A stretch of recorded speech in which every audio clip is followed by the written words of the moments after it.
Talking about being into chicks. The next comedian is a lady. Fuck! I am so bad with segues. I don't know how to transition from what I'm saying into the next. Like most comedians, professional comedians, and I am a professional comedian. I'm just not like organized and shit. But most comedians, like they'll know how to transition to whatever they're saying to bringing up the next comic. They'll be like, anyway, that's the way I feel about muffins. Anyway, talk about muffins. This guy used to own a muffin shop, and that's how bad I am with segues. I don't have like a proper example of a segue, but boom, yeah. But talking about segues, this next comedian rides around town on a Segway.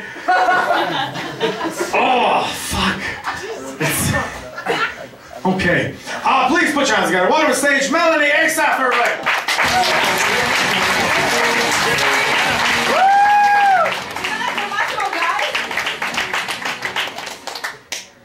Yeah, I'm gonna start by introducing myself. Yeah, my name is Melanie Asaph, and you know, Asaph, there's the word ass in it, so basically I'm a piece of shit.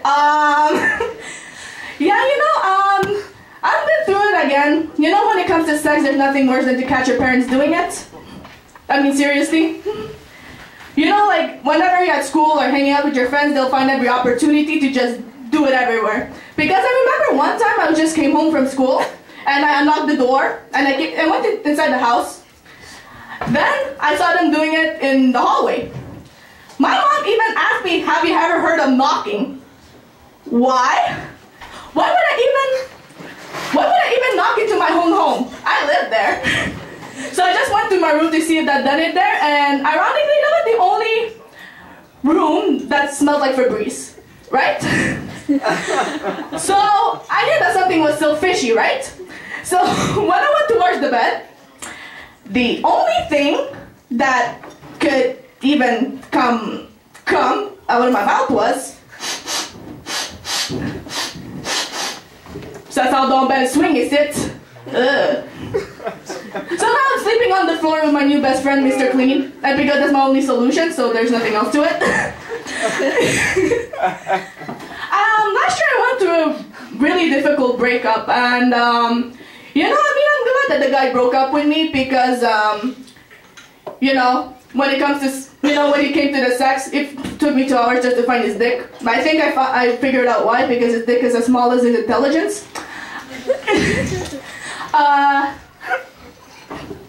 You okay, Simon? Yes. You're not about to puke? Are you okay? Yeah, I'm okay. You okay? No, I don't want to see no puking going on here, you know? So, like, yeah, I was born here. I was born in Montreal, but I'm the most multicultural person that you'll ever meet. I'm actually Filipina, Egyptian, Greek, and Lebanese. That's my whole mix right there. So basically what I'm telling you is I'm a fat fuck as well.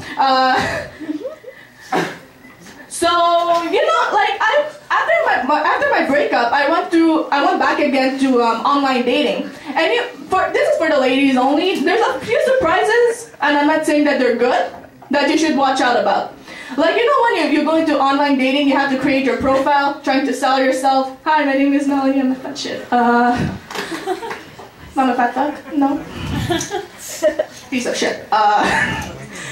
You know, you have to sell yourself, you have to describe yourself and all that. I went to this one dating site where there was a section that was called the most private thing I'm willing to admit. Now it could have been anything like, I'm still addicted to Dora the Explorer. You know, that would explain the, you know, in dates we would be childish.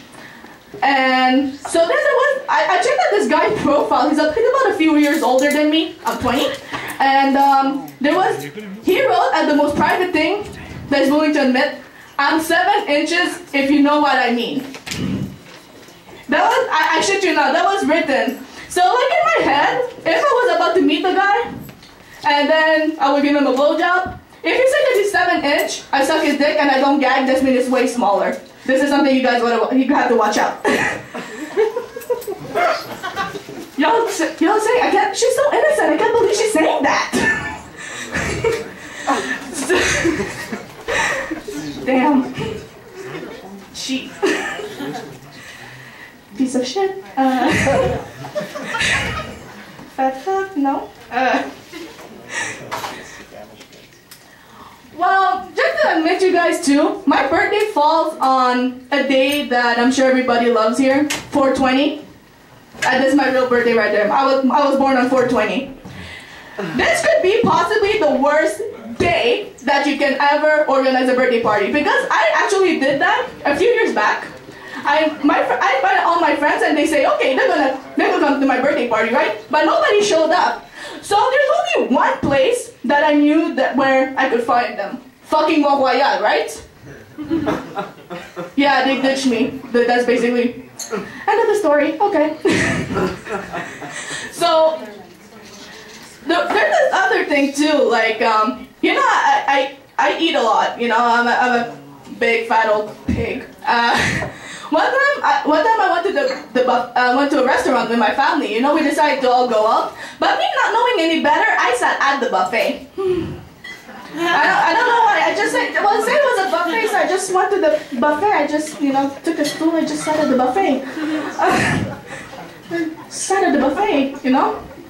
So then there's this waiter who thought I was weird because I'm always weird, you know. He came towards me. And he's saying, "Can I get you anything?" Napkins. Thank you. Thank you. So, you know, like, I was sitting right next to the chicken wings and they were so delicious that, have you ever tasted something that's really good and you start to do something unusual? I just started to hum like, You know, I had food all over my mouth, you know, like, trying to get the picture, like, you know? So then, like, the manager, I didn't expect it. The manager comes to behind my back. He taps on me and I turn around and like, okay. So then, you know, like in the end, he did what he did. He did what he had to do, you know. He called the cops on me. I had 6 months in jail for eating shitty food. And I knew it was supposed to be an Indian buffet because when I arrived at the jail, I was the only one that actually shit. Y'all look at me like, yeah, there's something happening in her mind right now. Like, what is going on in her mind right now? Yeah, she is a big fat piece of shit. If she's gonna eat like that at the buffet, I mean.